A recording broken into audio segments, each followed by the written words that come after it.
The Bridge, a title that promised connection but delivered collapse. With a rating of just 6.3 on IMDb, this episode became the lowest rated chapter of Stranger Things Season 5. But why? What went wrong? By episode 7, fans were expecting a turning point. The calm before the storm. The moment when all the threads come together, or snap. Instead, what they got felt like filler. A long detour that left many asking, did anything actually happen? The title was symbolic, but instead of bridging storylines, it stalled them. Key characters were separated, tension was diluted, and the pacing slowed to a crawl. Fans described it as a narrative dead end, a beautifully shot but empty chapter. Then came Will's emotional monologue, a heartfelt moment, but one that felt overwritten and forced. Critics said it was performative, even manipulative, as if the show was begging for tears instead of earning them. The emotion didn't feel earned. Stranger Things has always balanced action with emotion, but here the balance tipped. Scenes dragged, conversations looped, and the stakes were nowhere to be found.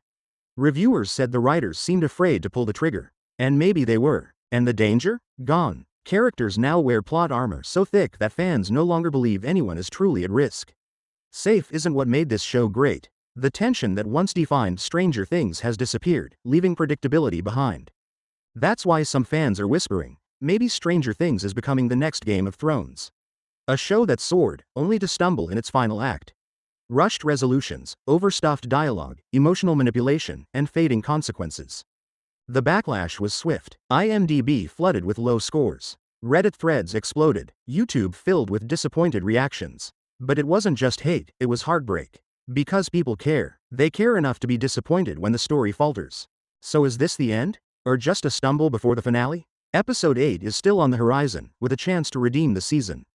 To remind us why we fell in love with Hawkins. To prove that this bridge still leads somewhere meaningful. Episode 7 wasn't a disaster. But it was a warning. A reminder that even the strongest stories can lose their way if they forget what made them powerful. Let's hope the Duffer Brothers are listening. Because the world is watching closely. What did you think of episode 7? Was it misunderstood, or simply miswritten? Drop your thoughts in the comments. Like if you agree, subscribe if you still believe.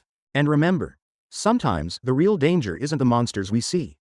It's the stories that lose their way.